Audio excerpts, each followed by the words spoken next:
Hey, what's up, guys? It's Bakes here, and thank you for joining me for day number 6 of my 31 Days of Horror. This is where I'm watching and reviewing 31 horror movies for 31 days, all through the month of October till I get to Halloween. Today's movie is one that I was super excited to get around to watching. It's a film by one of my all-time favorite directors, Dario Argento. He's got to be in like my top 10 horror movie directors. I just think he's great. And this is one of his most well-regarded movies that he's ever made. Not just well regarded, for his standards as a director, one of the most beloved Italian horror movies, one of the most beloved giallos of all time. Today's movie is 1975's Deep Red. Now, before I get into the plot for Deep Red, I should also quickly say as well, as much as I love Dario Argento, as I said, I really do love him. I've seen majority of his catalogue of films. I think there's maybe like a handful or so left that I haven't checked out yet. But I'm going to chalk this one down to being a first time watch. I've seen this movie in parts, which is like really frustrating to say because, again, it makes me sound like a hypocrite for saying that I love Dario Argento, and yet I haven't seen one of his most acclaimed films of all time. But yeah, it's always just been a movie where I've been stuck watching it in parts and never really just had the time or opportunity to get around to watching it in full. So yeah, chalking this one down as this year's, for the 31 Days of Horror, first time watch. So excited to talk about Deep Red, and before I get into my thoughts of it, as usual, let's go through the plot for this one. So if you're unfamiliar with what a giallo is, I recommend looking into that a little bit. A lot of people, especially when it comes to mainstream horror, are a little bit blind or unaware of what a giallo is, but it's sort of a mix between a horror slasher with police procedurals and mystery and crime and things like that. It's definitely worth checking into, but that's what this movie is. So the movie starts with a man, our lead character in this film, witnessing the murder of a lady that lives in his building. She was a, like a psychic. She had telekinesis or whatever, could read minds or whatever. Anyway, he witnesses her death. She lives in the same building as he does, but he's walking to the building one night and sees her murder happen through a window. And him and a journalist decide that they're going to uncover the case for themselves and figure out who is doing these murders. And that's our plot here for Deep Red. So let's get into my thought of this movie for day number 6 of my 31 Days of Horror. So like I was saying in my intro, I've put this one down as a first time watch, and it definitely was very satisfying to finally get around to watching Deep Red in its full entirety and seeing it for what it is from start to finish, because like I said, this is a movie that I have seen in parts, and there was moments where I'm like, okay, this seems very familiar. Maybe I've seen more of this movie than what I first had thought, but then, a big stretch of time would go by where it was all obviously fresh because I hadn't seen it. I think it's just a fact of being around the block for as long as I have in horror, and this movie being so well loved and highly regarded as it is. I've just happened to have seen parts throughout my time, in the horror genre and whatnot.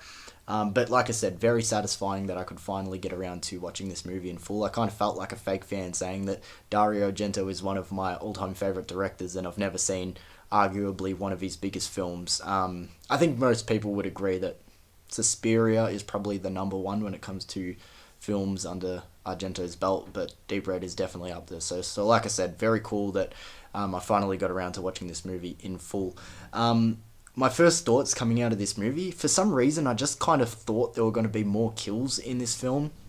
Not for any particular reason, and I'm not saying that there wasn't enough kills or that Giallos, should have more kills or anything like that. If you know what a Giallo is and you are familiar with the Giallo subgenre of horror, you know that a lot of the time, the mystery does take up a lot of the runtime of the film, and the kills is what is breaking up that mystery and leading on to the next clue and the next step of where the story's going. So it's not necessarily saying that I needed more kills in this movie. It's just kind of what I thought I was going to get from a movie like Deep Red.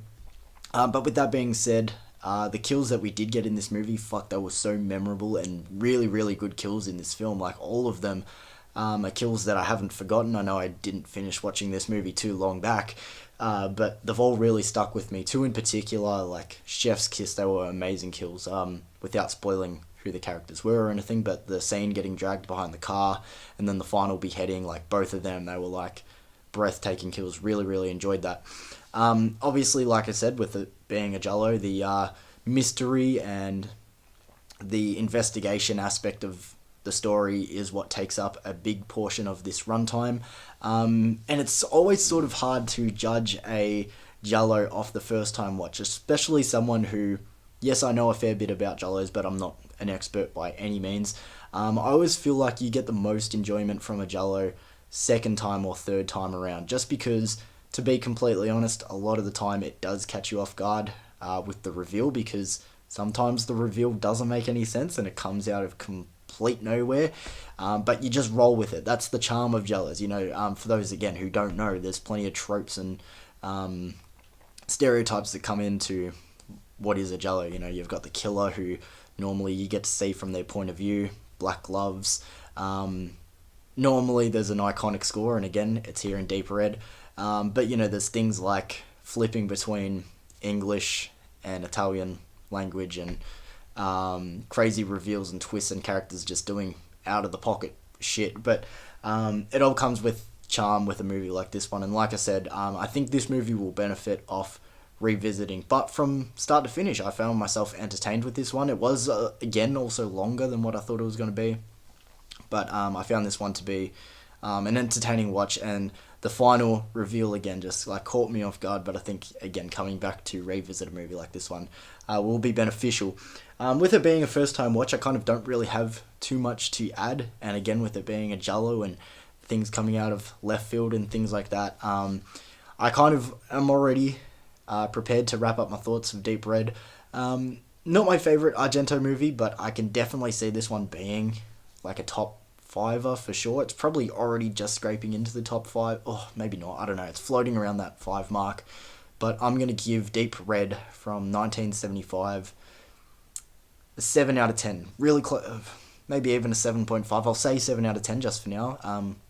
Like I said, with it being so fresh and so chaotic, and if you've seen Deep Red and you're aware of what Jellos are, I always do think that it's beneficial watching more than once, and I'm actually really excited to come back and check this one out again.